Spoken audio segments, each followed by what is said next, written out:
खरा पांडुरंग तर त्यांच्यात आहे, म्हणून त्यांच्या सेवेसाठी हा अन्नदानाची आपण सेवा चालू केलेली आहे. आषाढी एकादशीला ही 16 तारखेपासून सुरुवात असते, ती आपली पौर्णिमेपर्यंत असते. 15 दिवस अन्नदान चालू असते. 8 ते 10 हजार प्रसादाचा लाभ घेतात. हे समाधान त्यांच्याकडचं बघितलं ना, ते समाधान कशातच मोजता येत, आणि ते समाधान म्हटलं की हा डोळ्यासमोर पांडुरंगच उभा राहतो.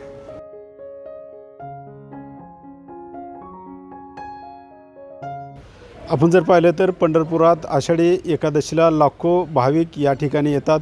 पोलीस बांधव देखील हजारोच्या संख्येने या ठिकाणी असतात. इतर विभागाचे देखील अधिकारी कर्मचारी या ठिकाणी राबत असतात आणि या कर्मचारी अधिकाऱ्यांची पोलीस बांधवांच्या जेवणाची सोय गेल्या अनेक वर्षापासून या ठिकाणचे एल्मार कुटुंबीय करत आहेत.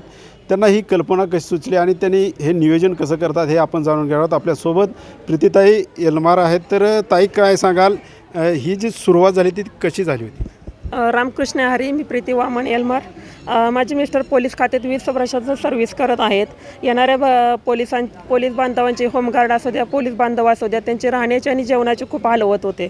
पहिली थाळी कसं 70 रुपयाला देऊन पण जेवण चांगल्या प्रतीचं मिळत नव्हतं.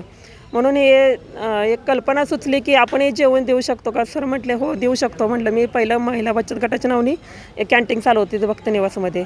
हो म्हटल्यानंतर मग आम्ही एक पहिलं वर्ष 2020ला चालू केली सेवा. तेव्हा आपल्याकडं भांडवल एवढं हे नव्हतं, त्यामुळे आपण मित्रांचं साथ घेऊन सरांच्या हा उपक्रम राबवला. 3 वर्ष उपक्रम हा राबवल्यानंतर आता आपण स्वतः वैयक्तिक करतो आहे आणि हा पांडुरंग करता करविता आहे, तो आपल्याला काहीच कमी पडू देत नाही आहे. हा सेवा अखंड चालू आहे. तर याची सुरुवात किती तारखेपासून सुरू होते आणि मग कधी संपते आषाढी एकादशीला? आषाढी एकादशीला ही 16 तारखेपासून सुरुवात असते, ती आपली पौर्णिमेपर्यंत असते. 15 दिवस अन्नदान चालू असते. कोणकोणत्या विभागाचे अधिकारी कर्मचारी वारकरी या ठिकाणी येत असतात, जेवण करत असतात? पहिले म्हणतं तर पोलीस बांधव, होमगार्ड, MSCB आहेत, आणि ज्यांना इथं येता येत नाही त्यांच्यासाठी आपण पार्सल सुविधा पण ठेवलेली आहे. आणि अखंड म्हणजे भरपूर प्रमाणात वारकरी आहेत. खरा पांडुरंग तर त्यांच्यात आहे, म्हणून त्यांच्या सेवेसाठी हा अन्नदानाची आपण सेवा चालू केलेली आहे. आता हे जे अन्नदान करतात तर त्यामध्ये काय काय कसं नियोजन असतं? सकाळी काय असतं, दुपारी आणि संध्याकाळी काय काय असतं? त्यामध्ये पहिल्या दिवशी आपण ढोकळा आणि जिलेबी दिली. त्यानंतर दुसऱ्या दिवशी नाश्त्याला दूध आणि हरभऱ्याची उसळ दिली. पोहा, उपमा, शिरा, लापशी, बुंदीचे लाडू, 2 भाज्या, भात, चपाती हा उपक्रम आहे जेवणाचा. जेवण किती वेळ असतं? जेवण सकाळी नाश्ता 8 ते 10 असतो, 11 ते 3 जेवण, संध्याकाळी परत 7 ते 11 जेवण.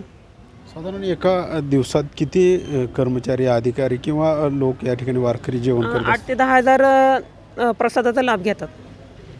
आता याचं नियोजन कसं असतं? मग एवढी मोठी गर्दी असते, लोक जेवायला बसतात, त्याचं कर्मचारी जे कामगार आहेत, किती कामगार वगैरे काम करतात? कामगार आपल्याकडे दोन्ही टायमाचे मिळून 150 कामगार आहेत. अविरतपणे काम सुरू असतं? अविरतपणे काम सकाळपासून ते संध्याकाळी 12पर्यंत काम चालू असते. मटेरियल किती लागतं मग? काय काय मटेरियल असा अंदाज काढलेलाच नाही आहे. संपलं की आणतोय. काय वारकऱ्यांना काय आवाहन कराल? वारकऱ्यांना एवढंच आव्हान करा की जास्तीत जास्त प्रमाणात प्रसादाचा लाभ घ्यावा. एवढे सगळं काम करत असताना तो भाविक जेवतोय, तृप्त होऊन जातोय, त्याचं एक समाधान चेहऱ्यावर काय? हे समाधान त्यांच्याकडचं बघितलं ना, ते समाधान कशातच मोजता येत, आणि ते समाधान म्हटलं की हा डोळ्यासमोर पांडुरंगच उभा राहतो. आपण जर ही सेवा जी चालू आहे ती पांडुरंगाच्या कृपेने चालू आहे. आम्ही फक्त पांडुरंगाची सेवेकरी आहोत.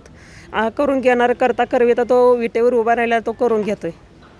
आपण जर पाहिलं तर हे एल्मार कुटुंब गेल्या अनेक वर्षापासून या ठिकाणी अन्नदान करण्याचं पुण्य काम करताना दिसतंय.